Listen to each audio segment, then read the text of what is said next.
ॐ भूर्भुवः स्वः तत्सवितुर्वरेण्यं भर्गो देवस्य धीमहि धियो यो नः प्रचोदयात्।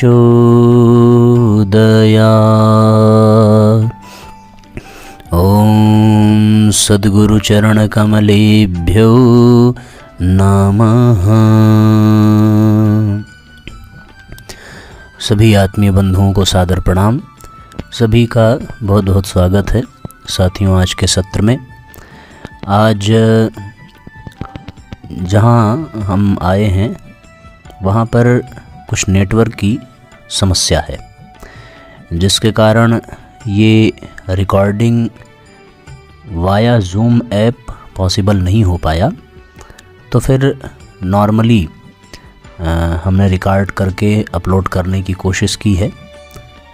विश्वास है कि आप लोगों को असुविधा नहीं ही होगी श्रवण करने में, और स्क्रीन पर भी अच्छे से आप देख पाएंगे पुस्तक को।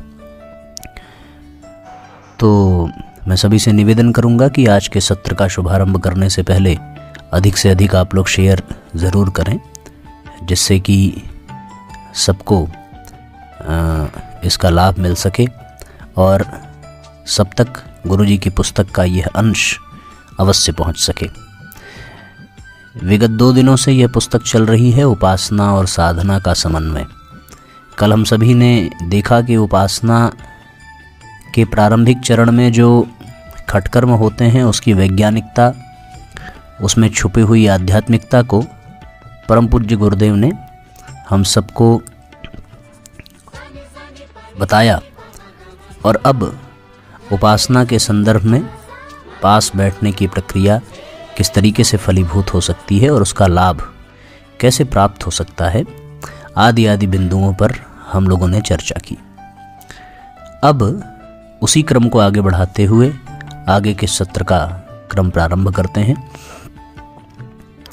आत्मा और परमात्मा से मिलाने वाली योग साधना के पथ पर अग्रसर होने की दिशा में प्रथम कक्षा साकार उपासना की है।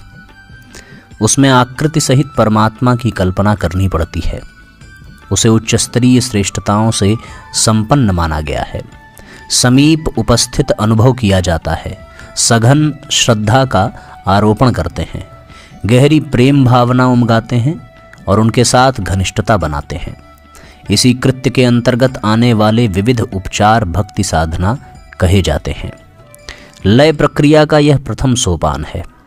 अचिंत चिंतन में असमर्थ स्थूल भूमिका की मनः स्थिति के लिए यह कृत्य सरल पड़ता है और चेतना का स्तर आगे बढ़ाने में सहायता करता है।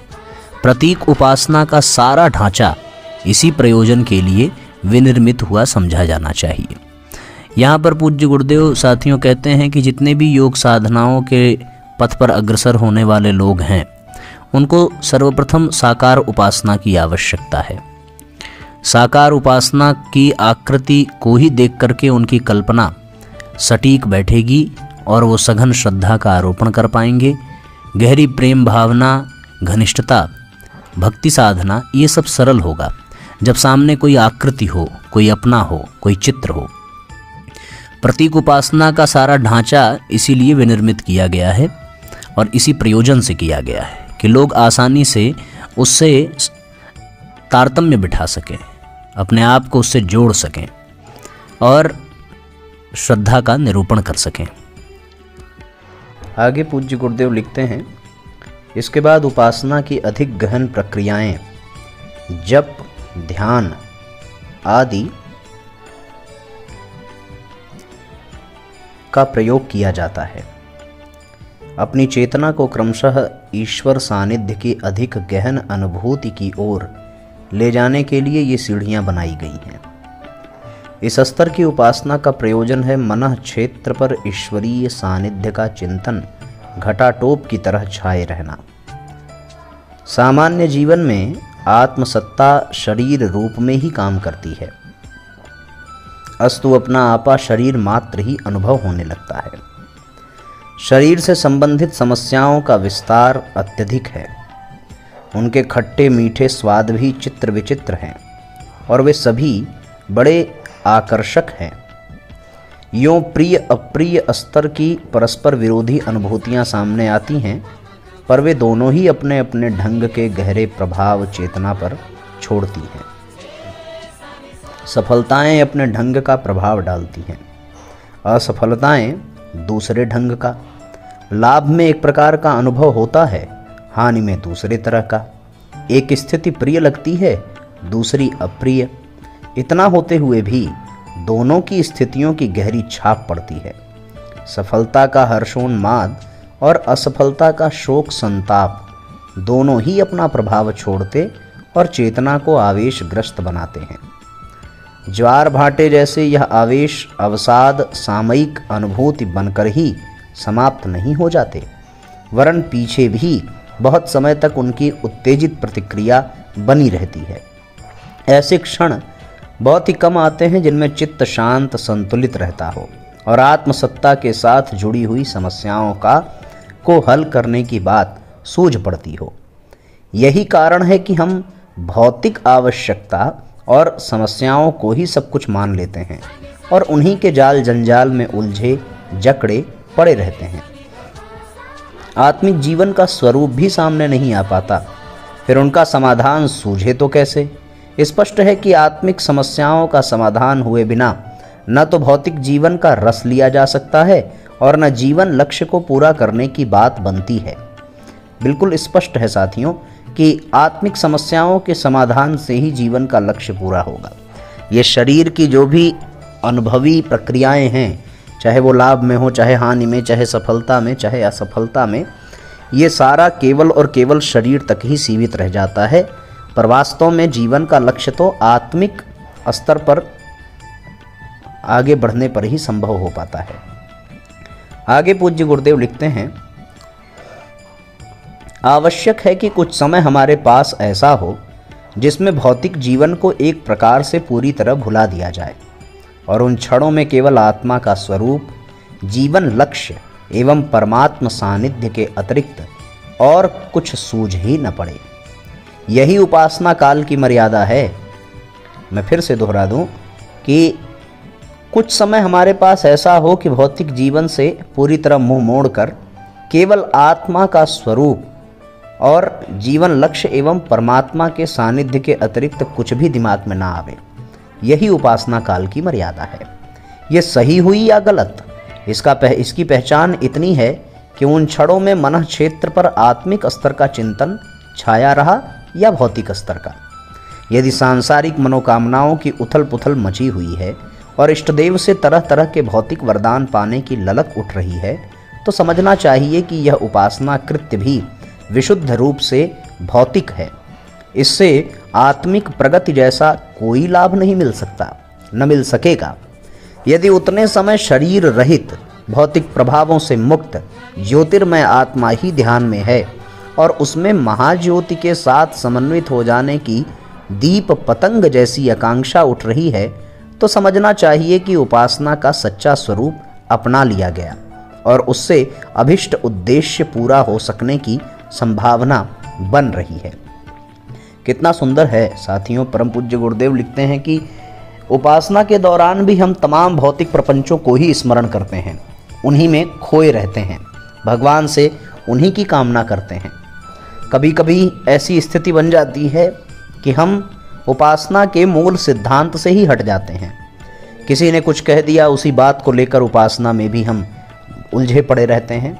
कोई घटना घट गई, वह घटना बार बार सामने वीडियो फिल्म की तरह चलती रहती है उपासना के दौरान भी। ऐसी स्थिति में ये बड़ी जटिल समस्या है। गुरुजी लिखते हैं कि उपासना की सार्थकता यही है कि उस समय केवल परमात्मा, आत्मा आदि का ही ध्यान रहे और उन्हीं के प्रति पूर्ण समर्पण का भाव रहे। यही सच्चा स्वरूप है उपासना का। यदि ये स्वरूप अपना लिया गया तो निश्चित रूप से उद्देश्य पूरा हो ही जाएगा। परब्रह्म एक सर्वव्यापी चेतन शक्ति है। उसके साथ जितनी अधिक घनिष्ठता जुड़ती चली जाती है, उसी अनुपात से जीवात्मा की उत्कृष्टता एवं क्षमता बढ़ती जाती है। चेतना को चेतना के साथ घनिष्ठता के बंधनों से बांधने के लिए एक ही आधार है, सद्भाव भरी स्थिर आतुरता। इसी स्थिति को दूसरे शब्दों में प्रेम या भक्ति कहा गया है।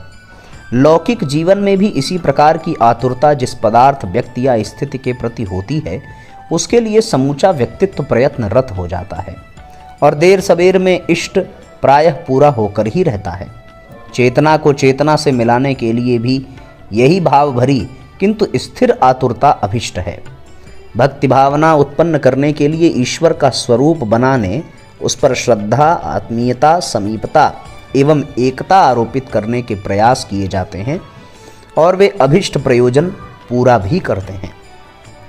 गुरुदेव का कथन है कि जिस तरीके से हम भौतिक इच्छाओं को पूर्ण करने में पूर्ण मनोयोग के साथ आकुल व्याकुल रहते हैं, यदि उसी तरह की व्याकुलता हमें उपासना के प्रति हो, शाम के समय यदि हम उपासना करें तो दिन भर एक ही चिंतन बना रहे कि आज शाम को प्रभु से मुलाकात करनी है, भेंट करनी है।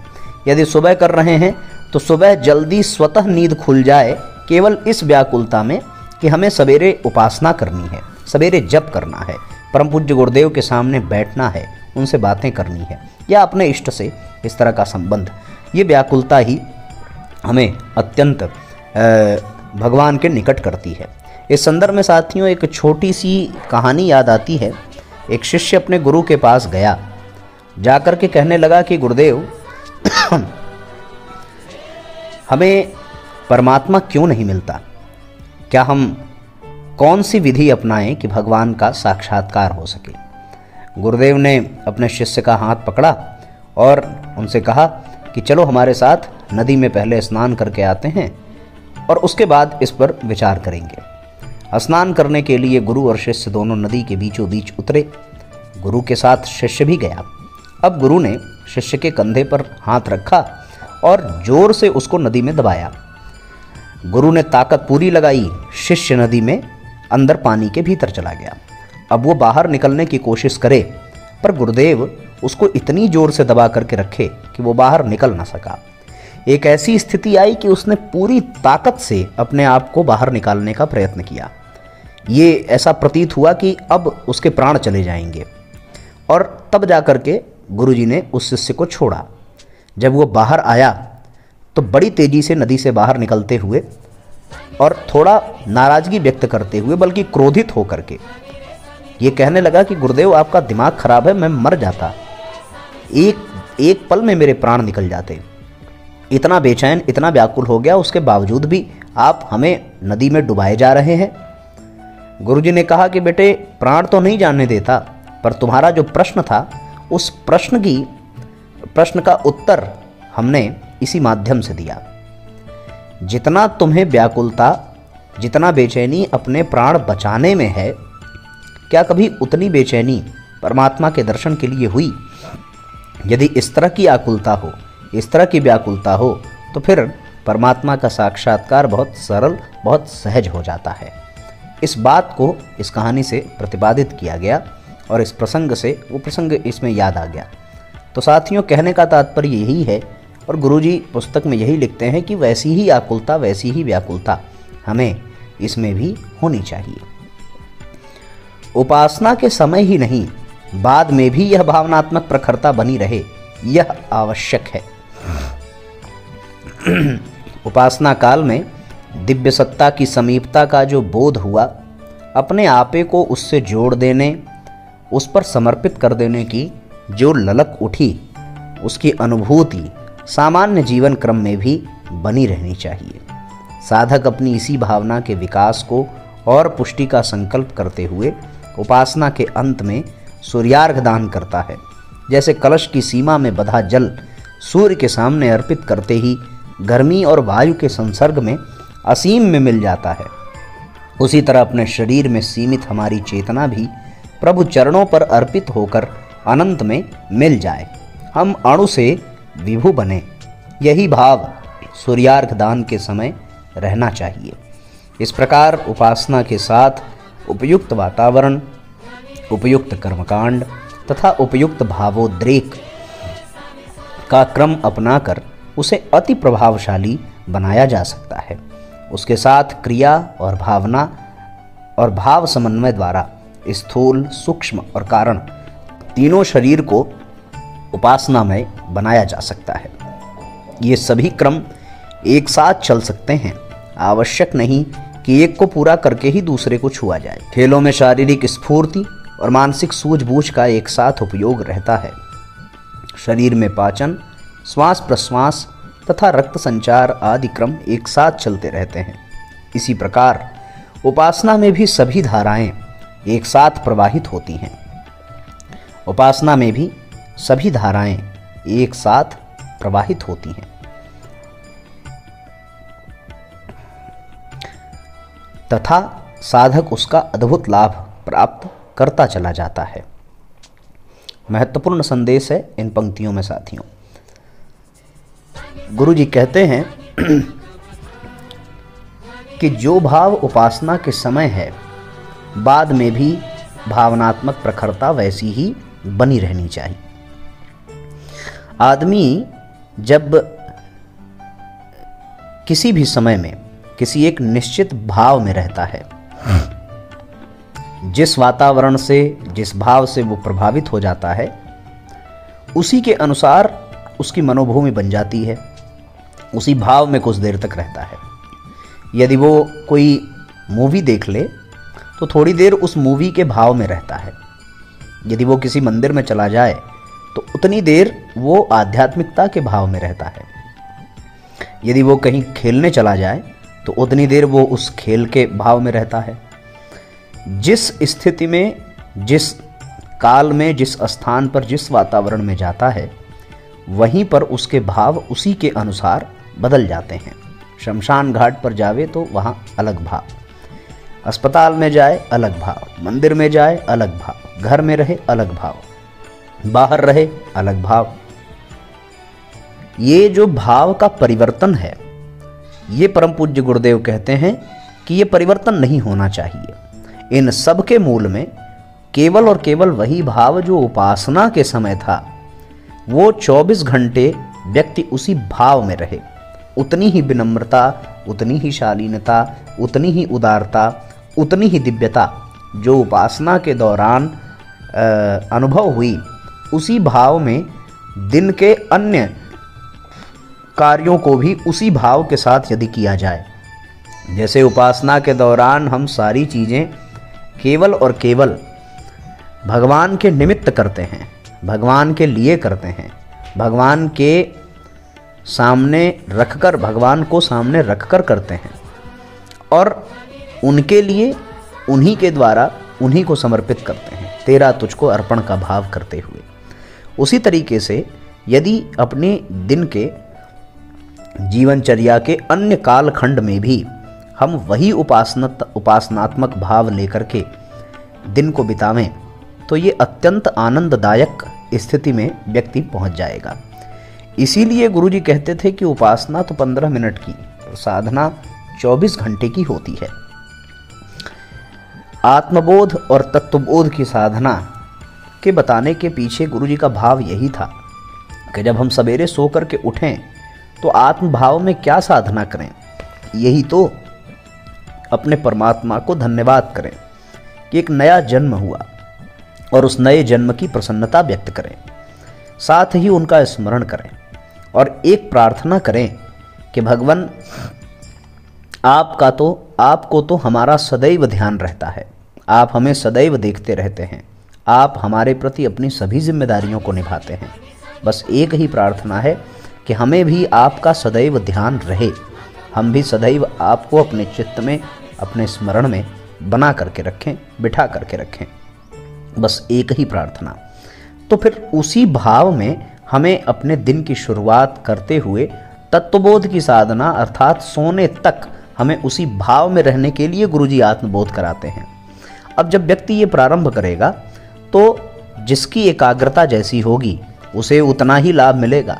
इस भाव में कोई 10 मिनट रह पाया, कोई 15 मिनट रह पाया, 2-4 दिन अभ्यास करने के बाद कोई 1 घंटे रह पाया, फिर 5 घंटे रह पाया, फिर कभी कभी ऐसा भी आ जाता है कि वो भाव दिन भर बना रहता है। उपवास आदि के समय में, नवरात्रि आदि पर्वों के समय में, अनुष्ठान आदि के समय में अधिकतम वक्त व्यक्ति इसी आध्यात्मिक चिंतन और आध्यात्मिक भाव में अपने आप को निरत रखता है। तो जिसका जैसा अभ्यास होगा, जिसके अभ्यास में जितनी गहराई होगी, वह उतनी देर तक इस तरह के भाव में अपने आप को लगाए रखेगा, और जिसको जितना समय इसमें लगे वो उतना ही परमात्मा को सदैव अपने निकट अनुभव करेगा। सच्ची उपासना यही है। तो आज का जो महत्वपूर्ण संदेश था ये यही था साथियों, उपासना के संदर्भ में। अब अगले क्रम में नया अध्याय प्रारंभ होगा। अगला अध्याय है साधना और उसकी सिद्धि। तो आज यदि हमने इस अध्याय को प्रारंभ किया तो बीच में ही छोड़ना पड़ेगा। कल हम लोग इस अध्याय को प्रारंभ करेंगे और कल ही इसे पूरा करेंगे। आज कुछ स्वास्थ्य भी ठीक नहीं है, जिसके कारण 20 मिनट का ही स्वाध्याय आप सबके सामने प्रस्तुत है। तो आइए आज के सत्र को विराम देते हैं। आप सभी को प्रणाम, सभी को धन्यवाद, सभी को नमस्कार। गायत्री मंत्र साथ साथ। ओम भूर्भुवः स्वः तत्सवितुर्वरेण्यं भर्गो देवस्य धीमहि धियो यो नः प्रचोदयात्। सभी को धन्यवाद जुड़ने के लिए। साथियों, अधिक से अधिक शेयर ज़रूर करें, अधिक से अधिक लाइक ज़रूर करें और अधिक से अधिक लोगों तक इसे भेजने, उनको जोड़ने का प्रयास बिल्कुल संपन्न करें। एक विशेष बात, आइए महामृत्युंजय मंत्र का उच्चारण एक बार करेंगे, क्योंकि आज हमारे स्वाध्याय में और सवेरे यज्ञ में बिना नागा किए, बिना रुकावट के अनवरत लगातार सविता दीदी और उनका परिवार पश्चिम बंगाल से निरंतर जुड़ता है। आज हमारी भांजी का, अंबिका का जन्मदिन है। उसके उज्जवल भविष्य की कामना करते हुए हम सब अपनी ओर से और पूरे देव परिवार के सभी सदस्यों की ओर से उसको जन्मदिन की बहुत बहुत शुभकामना देते हैं। मैं वाराणसी में हूँ नहीं, अन्यथा शाम को दीप यज्ञ के माध्यम से विधिवत जन्मदिन का यह पर्व सेलिब्रेट किया जाता, पर हम सब यहीं से अपने दोनों हाथों को उठा करके अंबिका के उज्जवल भविष्य के लिए, उसके आध्यात्मिक और आत्मिक विकास के लिए भगवान से प्रार्थना करें, गुरुदेव माता जी से। आइए एक बार महामृत्युंजय मंत्र का उच्चारण करें। ओम त्र्यंबकम यजामहे सुगंधिम पुष्टिवर्धनम उर्वारुकमिव वंदनान् मृत्योर्मुक्षीयमामृतात्। सभी साथियों को प्रणाम। अंबिका को बहुत बहुत जन्मदिन की शुभकामना। बहुत बहुत धन्यवाद। शुभ रात्रि।